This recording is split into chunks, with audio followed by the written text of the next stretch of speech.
It's just hours away. This is the eve of the big presidential debate on Fox Business Network. And tonight, with tension no doubt building, fireworks flying between GOP candidates. The two GOP frontrunners, Donald Trump and Dr. Ben Carson, on the attack as they fight for the lead in the polls. He writes a book where he went after his mother, hit her on the head, or wanted to hit her on the head with a hammer, hitting a friend in the face with a lock, with a padlock, hard in the face, stabbing somebody. He wrote this book prior to thinking about running for office, I assume. But, you know, he said he has pathological disease. So you don't believe him? You don't believe him, do you? Well, if you have pathological disease, that's a problem. I mean, he wrote it. I didn't write it. But you know, he's going to have to explain a lot of things away. The scholarship situation, the dinner with Westmoreland when Westmoreland wasn't there. People are clearly able to see what's going on when I'm out in the public. I mean, the number of people who come up and say, don't let them get you down. We got your back. We know what you're talking about. We believe you. And, you know, you look at, for instance, the political hit job this week.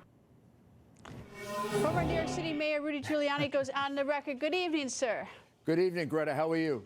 I'm fine. What do you make of this spat, at least this current one, between Donald Trump and Dr. Ben Carson? Well, I know both men well. Donald's been a friend for 25 years, and I respect him enormously, and I know Ben quite well. I've even played golf with him.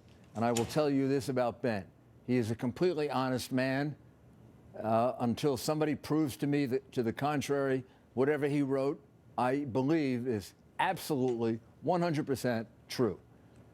This is a man of great integrity, tremendous accomplishment. My wife is in the medical field. She's a nurse.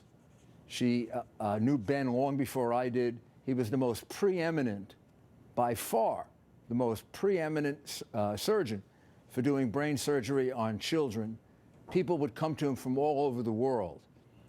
I believe what he wrote back then when he wasn't running for office is absolutely true. What it demonstrates is how a man can change over a period of time. I've changed over a period of time. So has everyone else. And I think this is something that's going to help Ben Carson, because I think it's going to turn out to be the fact that he is telling the absolute truth. Right, so I have complete confidence in Ben. Okay, I'm well aware that the American media are on very thin ice with a lot of people. And I'm trying to figure out, you know, whether or not we're just trying to, you know, create a spat where there isn't one. You know, we asked Donald Trump a question. Or are we fairly probing into someone's background? Here's what's happening. A year ago, Chris Christie was the only Democrat that was beating Hillary Clinton, and they did Bridgegate on him to try to get him out. Right now, the only Republican beating Hillary clearly by 10 points is Ben Carson. And that's why CNN and everybody else is going after him. Should we Simple look the other as way? that. But The whole thing with the scholarship to West Point is complete nonsense. He was the leading cadet in Detroit. He had like 100% scores on his SATs. West Point would have given him the superintendent's mansion to get an African American into West Point at the time.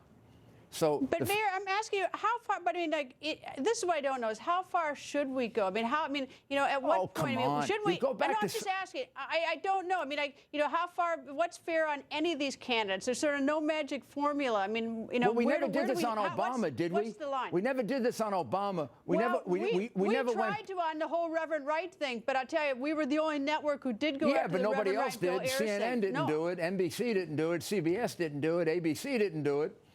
Ben Carson, how about some of the people he was involved in when he was doing his community organizing, who were basically communists? I mean, nobody ever examined that. They put it aside. They said he was a young man. Let's forget about it.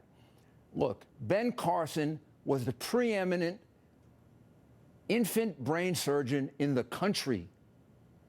My goodness, I don't think you and I could be the preeminent brain surgeon in the country.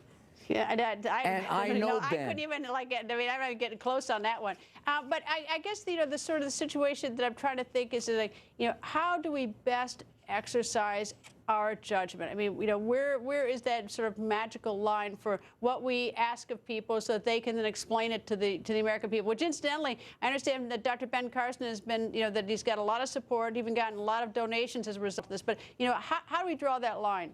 I think we draw the line with, when somebody's 20 or 18 or 19 or, come on, we kind of leave that alone.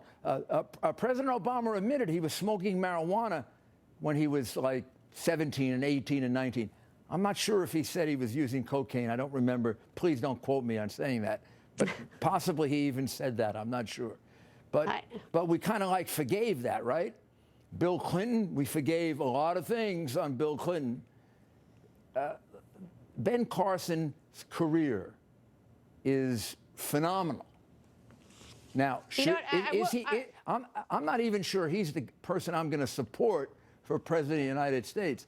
I'm not sure Trump or Bush or Rubio or Christie wouldn't be better. I'm not sure. But I can tell you one thing. The attack on him is completely 100% unfair. And let me just take the last word on this. In our business as lawyers, we have a statute of limitations. Maybe we ought to have something like that in politics. We can only go back so far. Yeah, come on. You don't want to go into your background. I don't want to go into mine. No, I'm just saying that the statute of limitations might be something that people in politics should look at it, take advice from the legal profession on that one. But anyway, I'm taking the last word on that. Mayor, thank you for joining us. Thank you, Greta.